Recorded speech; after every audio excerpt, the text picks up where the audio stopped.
जय श्री श्याम भक्तों, आज हम चौथ माता की कहानी सुनेंगे। मंगशीर माह की कृष्ण पक्ष की चौथ को व्रत किया जाता है। वैसे तो हर महीने किया जाता है 13 की 13 चौथ।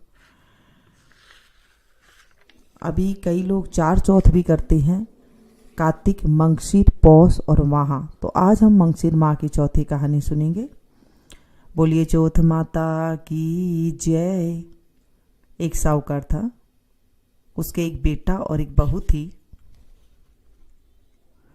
बहू पियर जब भी जाती तो उसका बाप पूछता कि बेटी तू क्या खाकर आई है। वो बोलती, मैं बासी कुसी खाकर आई हूं। एक दिन साहूकार का बेटा ने उसका ससुरा मिल गया। ससुरा बोला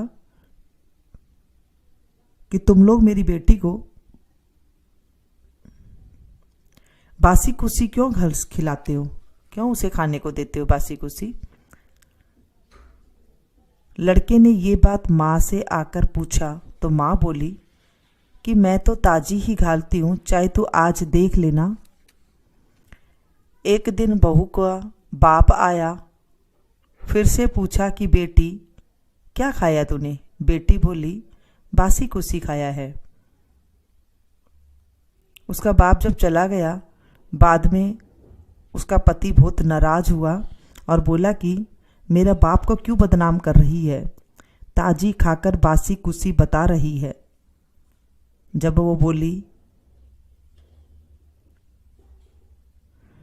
कि तुम्हारा बाप कमाता है, तुम नहीं कमाते हो, तो वो खाना तो मेरे लिए बासी कुसी हुआ ना। यह सुनकर उसका पति कमाने के लिए चला। एक दिन वो पड़ोसन से आग लेने गई तो देख रही थी कि सब लोग वहां पर कहानी सुन रहे थे।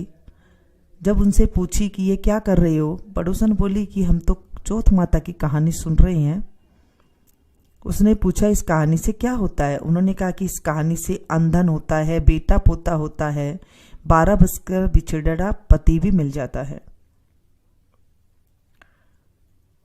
उस दिन से वो भी करवा चौथ माता का व्रत करने लग गई। सासू 4 टाइम खाने को देती, जो एक बार तो वो भगवान के नाम का निकाल देती, एक बार गाय को दे देती एक बार का खाना, और एक बार का खाना वो राख के नीचे गाड़ देती थी, और एक बार को चांद को अर्घ देकर आप खा लेती थी। ऐसे ही चौथ करते करते 12 बरस हो गई। गणेश चौथ ने सोचा कि इस व्रत करते इसको 12 बरस हो गए हैं, अगर इसका पति वापिस नहीं आएगा तो हमें कलयुग में कौन मानेगा। उस रात को चौथ माता ने पति से बोली कि तू अब घर जा, तेरी औरत तुझे याद कर रही है। वो बोला मैं तो बहुत कमाने में उलझ गया हूं, कैसे जाऊंगा। चौथ माता बोली कि दिन उगने से पहले ही चौथ माता का नाम लेकर दोनों घोड़े मोड़कर बैठ जाना, तो देने वाला दे जाएंगे और लेने वाला ले जाएंगे। वो सवेरे उठकर ऐसे ही करा, सारा काम पूरा हो गया। घर आने लगा तो रास्ते में उसे एक बूढ़ा सांप दुख के मारे जल रहा था। तो उसने उसको छिचकारा सांप ने और बोला मैं तेरे को खाऊंगा। वो बोला मैं 12 बरस बाद घर को जा रहा हूं, मेरी माँ और मेरी औरत से मैं मिलिया हूं, पीछे मुझे खा लेना। सांप बोला कि कैसे विश्वास करूं, तू तो छत पर जाकर सो जाएगा पलंग पर। वो बोला सीढ़ी चढ़कर आ जाना। इतना कहकर वो उदास होकर घर गया, कोई से बात भी नहीं करी। रात पर जब छत पर सोने के लिए गया तो एक सीढ़ी में बालू और एक में दूध का कटोरा रख दिया और एक में पानी का कटोरा और एक में फूल बिखेर दिया।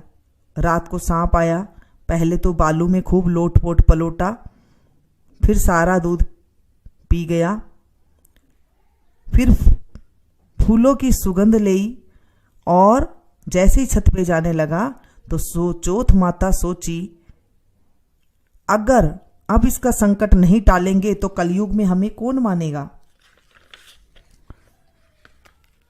तो उसको ढाल से ढककर तलवार से मार दिया, पर थोड़ी सी पूंछ कटकर उसकी जूती में गिर गई। पूंछ सोची कि ये जूती तो पहरेगा तब खाऊंगी, तब खा जाऊंगा।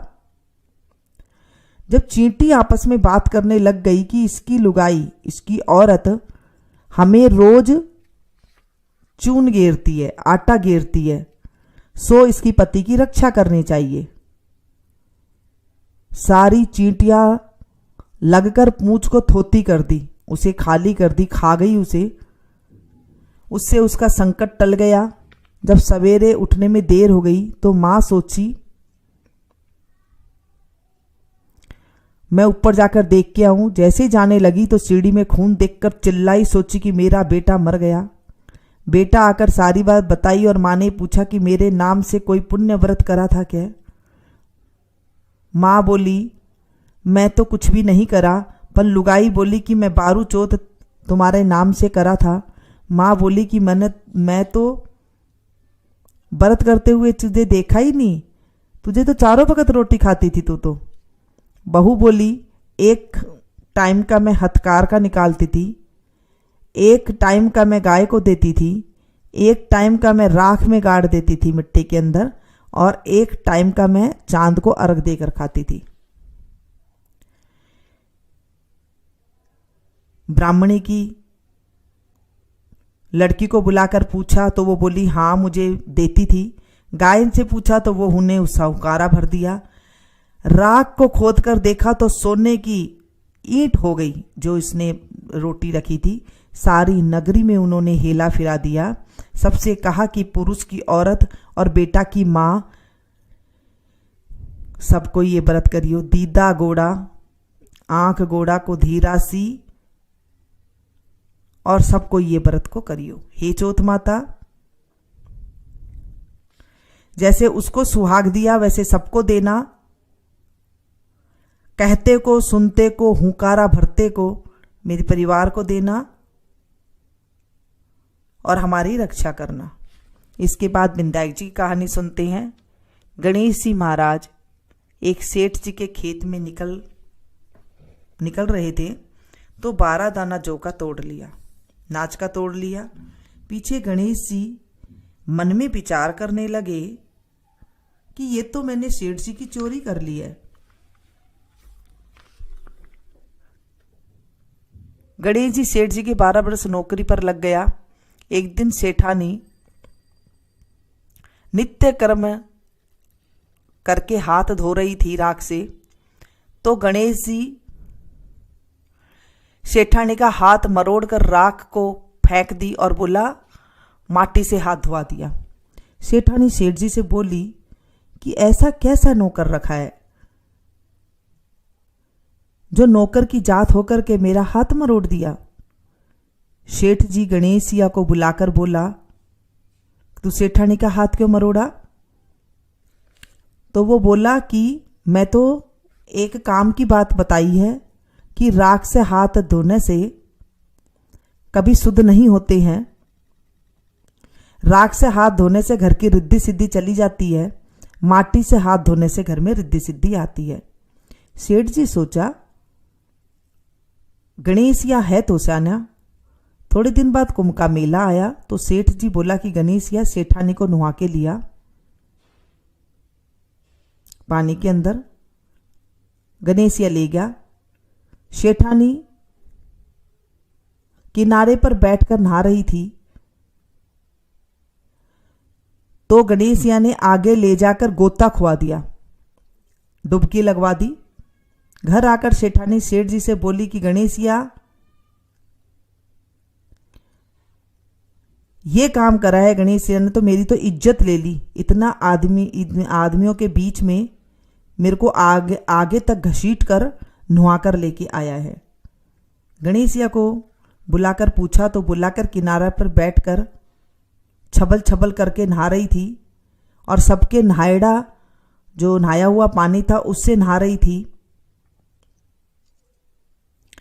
जब आगे जाकर नहाते हैं तो अगले जन्म में बहुत बड़ा राजपाट मिलता है जिससे मैं उन्हें आगे जाकर नहला लाया। सेठ जी सोचा कि गणेशिया है तो सानिया भूषाना है ये तो। एक दिन घर में होम हो रहा था। सेठ जी बोला कि गणेशिया सेठानी को होम में बैठने के लिए बुला लाओ। सेठानी को बुलाने गया। सेठानी ने काली रंग की ब्लाउज पहना था। पैर का जब चलन लगी तो गणेशिया ने उसकी आंगी फाड़ दी और बोली कि लाल आंगी पहनकर चलो। सेठानी रूस गई। सेठ जी आकर पूछा कि क्या बात है। सेठानी बोले कि गणेशिया ने मेरी आंगी फाड़ दी है। गणेशिया को बुलाकर बोला कि तू बहुत बदमाशी करने लग गया है।